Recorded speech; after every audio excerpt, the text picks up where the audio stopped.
আসসালামু আলাইকুম all of my dear student, আশা করি তোমরা সবাই অনেক বেশি ভালো আছো আল্লাহ তাআলার রহমতে। আজকে আমরা যে টপিকটা নিয়ে আলোচনা করতে আসছি তা হচ্ছে যে আমাদের রসায়ন 2 চ্যাপ্টারের অর্থাৎ তোমাদের এসএসসি ভোকেশনাল 26 ব্যাচের এই যে সামনে যে রসায়ন 2 এক্সাম, ওই এক্সামের একটা গুরুত্বপূর্ণ টপিক, যে টপিক থেকে বারবার কি হয় প্রশ্ন রিপিট হয়, বুঝছো? যেখান থেকে বারবারই প্রশ্ন আসে, তো ওই টপিকটা কি, এটা হচ্ছে প্রশমন বিক্রিয়া বা নিউট্রালাইজেশন রিঅ্যাকশন, বুঝছো? তো এখন দেখো, আমরা প্রশমন বিক্রিয়া সম্পর্কে জানতে চাচ্ছি। আমি আসলে এই ধরনের ভিডিওতে বা এখানে যেখানে টপিক ক্লিয়ারেন্স যেগুলো ক্লাস আছে এগুলোতে খুবই অল্প কথা বলবো, শুধুমাত্র আমরা কোথায় মনোযোগ দিব, শুধুমাত্র আমরা টপিকের দিকে মনোযোগ দিব। দেখো, এখন দেখো প্রশমন বিক্রিয়া জিনিসটা কি, এটা সম্পর্কে দেখো, এখানে দুই ধরনের প্রশ্ন হতে পারে। এরকম একটা বিক্রিয়া দিয়ে দিতে পারে, শুধু এই বিক্রিয়াটা না, আরো অনেক রকমের বিক্রিয়া আছে যেখানে আমরা কি দেখবো, যেখানে আমরা এক পাশে কি দেখবো, ক্ষার দেখবো, আরেক পাশে কি দেখবো, আরেক পাশে দেখবো হচ্ছে যে অ্যাসিড, বুঝছো? তো এগুলো এগুলো বিক্রিয়া করে কি উৎপন্ন করবে, লবণ ও পানি উৎপন্ন করবে। আর এই ধরনের বিক্রিয়াকে আমরা কি বলি, এই ধরনের বিক্রিয়াকে আমরা বলি যে হচ্ছে যে প্রশমন বিক্রিয়া।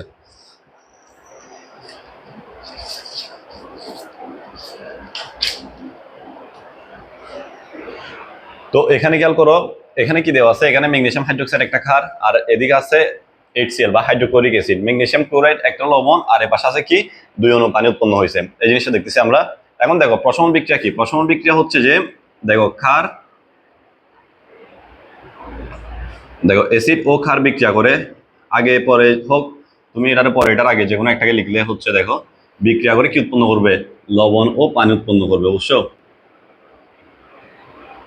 লবণ ও পানি উৎপন্ন করবে, এটা হচ্ছে যে কি, এটা হচ্ছে যে প্রশমন বিক্রিয়া। তো তোমরা এবার এটা পরীক্ষার হলে এভাবে না লিখে সুন্দর হয় যে কিভাবে লিখলে তোমরা বর্ণনা করে লিখবা, যে বিক্রিয়ায় অ্যাসিড ও ক্ষার বিক্রিয়া করে লবণ ও পানি উৎপন্ন করে ওই বিক্রিয়াকে আমরা কি বলি, ওই বিক্রিয়াকে আমরা প্রশমন বিক্রিয়া বলে থাকি, বুঝছো? এখন দেখো প্রশমন বিক্রিয়া কি, এখানের মধ্যে দেখো ম্যাগনেসিয়াম হাইড্রোক্সাইড, এই যে magnesium magnesium hydroxide plus HCl hydrochloric acid, এই দুইটা বিক্রিয়া করে কি কি উৎপন্ন করতেছে এখান থেকে। দেখো এটা করে, এটা একটু করে খেয়াল করো, যদি আমরা বিক্রিয়াগুলো ভেঙে ভেঙে দেখাই, দেখো ম্যাগনেসিয়াম 2+ হয় আমরা জানি, আর হাইড্রোক্সিল কি হয়, হাইড্রোক্সিল আয়নে পরিণত হয়, বাট এখানে কয়টা আছে, দুইটা আছে, বুঝছো? দুইটা কি দেখছি আমরা, হাইড্রোক্সিল আয়ন দেখছি। আর এই পাশে খেয়াল করো, এখানে কি হবে, এখানে H+ আর Cl-, বুঝছো? তো এখন আমরা বিক্রিয়াটা কেমনে সম্পন্ন করব, এখানে আমরা সবাই জানি এই যে প্লাসের যে অংশটা আছে তা যাবে কোন জায়গায়, মাইনাসের সাথে, বুঝছো? অর্থাৎ ক্ষারের ক্ষারের যে প্লাস তা কার সাথে যুক্ত হবে, অ্যাসিডের যেটা মাইনাস বা ঋণাত্মক অংশ যেটা তার সাথে। আর এখানে দেখো, এই যে এখানে হাইড্রোজেন আয়ন ছিল, এটা সে কারে ধরবে, এটা এটা সে বিক্রিয়া করবে কার সাথে, হাইড্রোক্সিল আয়নের সাথে। আশা করি বুঝছো জিনিসটা। তো এখানে দেখো, এখানে 2 দেওয়া আছে যথারীতি, তো এখানেও দুইটা হাইড্রোজেন আয়ন উৎপন্ন করবে, এখানেও কি হবে, দুইটা ক্লোরাইড আয়ন আসবে। এখন দেখো বিক্রিয়াটা যদি আমরা সম্পন্ন করি, এটা এখানে না লিখলেও হবে। দেখো বিক্রিয়াটা যদি আমরা সম্পন্ন করি, দেখো ম্যাগনেসিয়াম ক্লোরাইড, বুঝছো, MgCl2, বুঝছো? এখানে কিন্তু ক্লোরিনের সামনে কি ছিল, 2 ছিল, আর প্লাস দেখো দুইটা H, একটা কি অক্সিজেন, তাহলে এটা কি উৎপন্ন হবে, পানি উৎপন্ন হবে। কিন্তু এখানে দেখবা যে সবগুলা কত করে, এখানে হাইড্রোজেন 4টা ছিল টোটাল, দেখো এই পাশে দুইটা হাইড্রোজেন, এখানে দুইটা হাইড্রোজেন, 4টা হাইড্রোজেন, 2 2 4 হয়, বুঝছো? বাইরে গুণ করলে 4 আসবে। আর অক্সিজেন কয়টা ছিল, দুইটা ছিল, এই যে দুইটা অক্সিজেন, এখানে এক আছে 2, 2 একে 2, বুঝছো? তো আশা করি বুঝছো, তোমরা সমাধানটা সহ বুঝে নিছো আশা করি। তো এটা হচ্ছে কি, এটা হচ্ছে প্রশমন বিক্রিয়া, যে বিক্রিয়ায় অ্যাসিড ও ক্ষার বিক্রিয়া করে লবণ ও পানি উৎপন্ন করে ওই বিক্রিয়াকে আমরা প্রশমন বিক্রিয়া বা নিউট্রালাইজেশন বিক্রিয়া বলে থাকি, বুঝছো? এবার আসে এটার গুরুত্বের দিকে। দেখো গতে বেশিরভাগ সময়, দেখো প্রশ্নটা এইভাবে হবে, হয়তো বা গতে গুরুত্ব, ঘতে বিক্রিয়া সম্পর্কে জিজ্ঞেস করতেছে, বা বেশিরভাগ সময় হয় কি গতে হচ্ছে যে, অর্থাৎ সিতে 3 নম্বর প্রশ্নের সৃজনশীলের প্রশমন বিক্রিয়া সম্পর্কে জানতে চাই, আর এর পরবর্তীতে জানতে চাই যে কি সম্পর্কে, এর গুরুত্ব সম্পর্কে। এখন দেখো গুরুত্ব দেখো গুরুত্বটা কোন জায়গায়, দেখো কয়েকটা ক্ষেত্রে, একটা প্রথমে আমরা যেটা লিখবো তা হচ্ছে পরিপাক।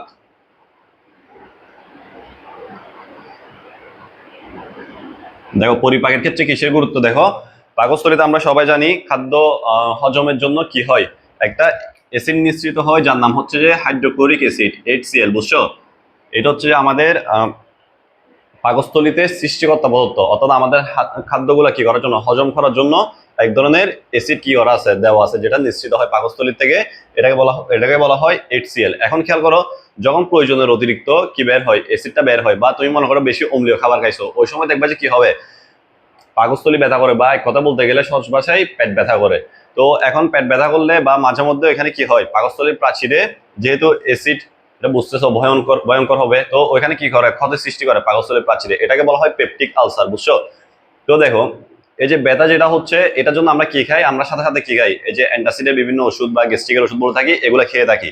তো মূলত অ্যান্টাসিড বা গ্যাস্ট্রিকের ওষুধের মধ্যে যে উপাদানগুলো থাকে তা হচ্ছে ম্যাগনেসিয়াম হাইড্রোক্সাইড, বুঝছো, বা অ্যালুমিনিয়াম হাইড্রোক্সাইড, এই ধরনের উপাদানগুলো মিশ্রিত থাকে, বুঝছো? তো এখানের মধ্যে আমরা কি জানি, এই যে ম্যাগনেসিয়াম হাইড্রোক্সাইড বা অ্যালুমিনিয়াম হাইড্রোক্সাইড যে কোনো একটা লিখলেই হবে, যে কোনো একটা লিখলে হবে, দুইটা লিখতে হবে না। দেখো এগুলো হচ্ছে মূলত কি, এগুলো হচ্ছে মূলত ক্ষার, বুঝছো, এগুলো হচ্ছে ক্ষার। আর এই ক্ষারটা কার সাথে বিক্রিয়া করতেছে, পেটে থাকা অ্যাসিডের সাথে। তো আমরা কি জানি অ্যাসিড আর ক্ষার বিক্রিয়া করে কি কি উৎপন্ন করবে, লবণ আর পানি উৎপন্ন করে, তাই না? লবণ আর পানি উৎপন্ন করে। এখান থেকে কি লবণ উৎপন্ন হবে, একটু আগে আমরা দেখছিলাম সমতাকরণ সহ, এখান থেকে হচ্ছে ম্যাগনেসিয়াম ক্লোরাইড, আর পাশাপাশি উৎপন্ন হবে যে পানি। যদি সমতাকরণ সহ দেখায়, দেখো এখানে এই যে এরকম আসবে।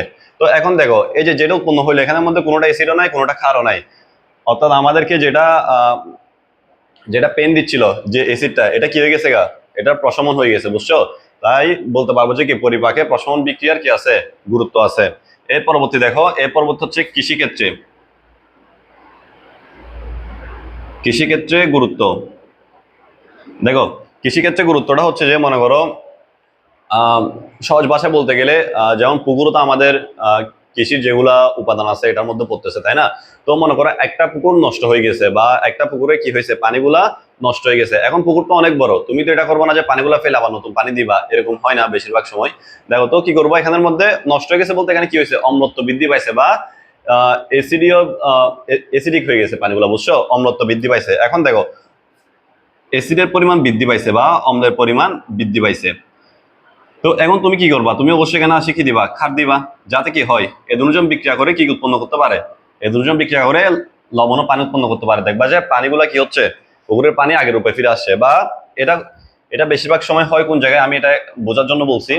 দেখো যখন জমিতে যখন জমি যখন বিভিন্ন কারণে ধাতব যেগুলো আয়ন আছে, যেমন ফেরাস আয়ন, ম্যাগনেসিয়াম আয়ন, এগুলো যখন গ্রহণ করে ওই সময় জমির কি বাড়ে যায়, অম্লত্ব বৃদ্ধি পায়, বুঝছো, অম্লত্ব বৃদ্ধি পায়।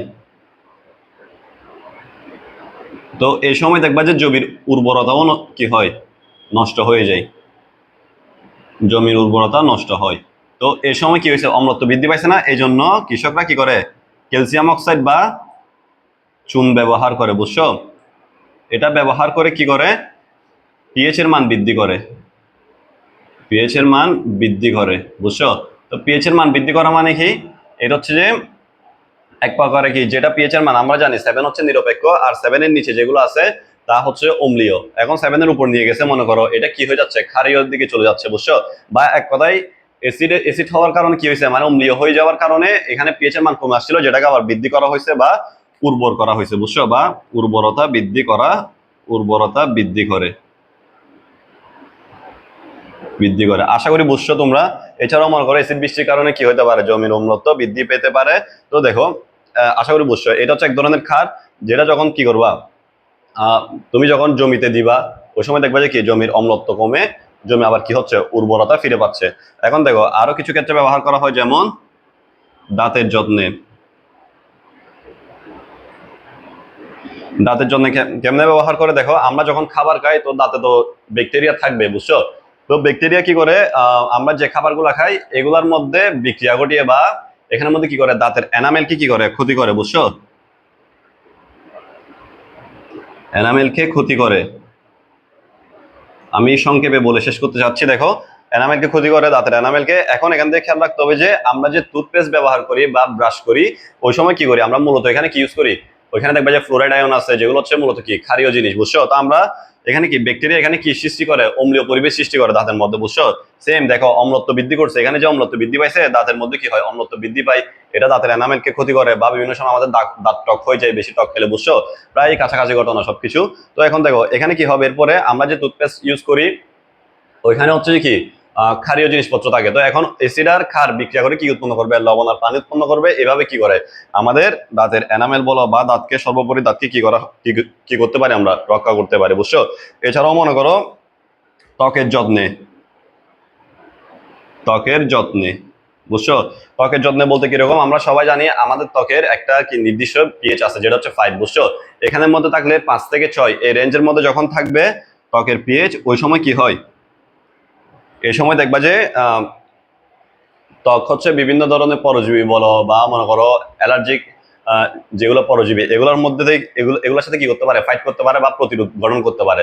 তো এখানে পিএইচ এর একটা ভূমিকা আছে। তো পিএইচ কার সাথে, এটা পিএইচ তুমি নিয়ন্ত্রণ করতে পারবা কেমনে? এটা হচ্ছে অনেকটা প্রশমন বিক্রিয়ার মাধ্যমে, বুঝছো? মনে করো অম্লত্ব বৃদ্ধি পাইছে, পিএইচ এর মান কমে গেছে, তুমি আবার ক্ষারীয় জিনিস দিয়ে কি করতে পারবা, পিএইচ এর মানটা বৃদ্ধি করতে পারবা। এছাড়াও মনে করো চুলের যত্নে, বুঝছো? চুলের পিএইচটা হচ্ছে দেখো চুলের যত্নে, দেখো চুলের যত্নে কেমনে ব্যবহার করা হয়, চুলের যেটা পিএইচ আছে রেঞ্জটা তা হচ্ছে যে 4 থেকে 6, বুঝছো? এই সময় আহ চুলের যে কিউটিকল গুলা থাকে এগুলো কি থাকে, খুবই সৌন্দর্য দেখায় বা মনে করো চুলকে ঘন দেখায় বা কালারফুল দেখায়, বুঝছো? তো এই যে আমরা যদি এই পিএইচ এর মধ্যে যদি রাখতে পারি, এছাড়াও মনে করো সর্বোপরি যদি বলতে যাই, আমরা যে কসমেটিক্স বা মনে করো ত্বকের যত্নে চুলের যত্নে যে ইনস্ট্রুমেন্ট বা উপাদানগুলো ব্যবহার করে থাকি, এগুলো সবকিছু নিয়ন্ত্রণ হচ্ছে কেমনে, পিএইচ এর মাধ্যমে। দেখবা যে কোন একটা বস্তুর বা মনে করো কসমেটিক্স বলতে গেলে এটার এক্সপায়ার ডেট থাকে না, এটা হচ্ছে কি দেখবা জানো, এটা হচ্ছে যে এক্সপায়ার ডেটটা হচ্ছে যে ওভার হয়ে গেলে দেখবা যে পিএইচ এর মানটা কি হচ্ছে, কমে আসতেছে, অর্থাৎ এটা ত্বকের জন্য কি হয়ে যাচ্ছে, ভয়ঙ্কর হয়ে যাচ্ছে, বুঝছো? তো এটা যদি ইউজ করো ওই সময় এটা অনেকটা অম্লীয় হয়ে গেছে, তো এটা কি করবে, ত্বকের অবশ্যই ক্ষতি করবে। দেখবা যে এখানে ত্বকে পিম্পল উঠতেছে বা মনে করো একনি টাইপের সমস্যাগুলো হচ্ছে, দাগ হচ্ছে ইত্যাদি, এগুলো, বুঝছো? তো আশা করি বুঝছো পিএইচ এর ভূমিকা বা প্রশমন বিক্রিয়ার নিয়ে যে ছোট্ট একটা ক্লাস দিতে চাইছি তোমাদেরকে পরীক্ষার আগ মুহূর্তে। তো আশা করি বুঝছো, এখানে আসলে এত কিছু লেখার দরকার নাই, এখানে তুমি জাস্ট কয়েকটা 3টা লিখলে হচ্ছে মূলত, দেখবা যে ইনশাল্লাহ ফুল মার্কস পাবা। আর অবশ্যই বিক্রিয়াগুলোতে সতর্ক থাকবা, বিক্রিয়াগুলো সুন্দর মতো লিখবা। আর দেখো আর যেটা বলতেছিলাম, বাংলা লেখা, বাংলা লেখাতে তোমরা হচ্ছে কিছু গরমিল করো, অনেকে আমি দেখছিলাম পার্সোনালি যারা মেসেজ দিছো। তো বাংলা লেখাতে হচ্ছে তুমি যদি বিক্রিয়া সুন্দর মতো লিখতে পারো, বাংলা লেখাতে উল্টাপাল্টা কিছু লেখার দরকার নাই, যা পারবা তা লিখবা। আর উল্টাপাল্টা লিখতে গিয়ে যাতে ভুল লিখে না ফেলো, বুঝছো? সো তোমাদের সাথে দেখা হবে ইনশাল্লাহ পরবর্তী কোনো ক্লাসে, আশা করি ক্লাসটা তোমাদের খুব কাজে আসবে ইনশাল্লাহ, এবং পরবর্তী কোনো ক্লাসে দেখা হবে ইনশাল্লাহ। আল্লাহ হাফেজ, ততক্ষণ সুস্থ থাকো, ভালো থাকো, সালামু আলাইকুম।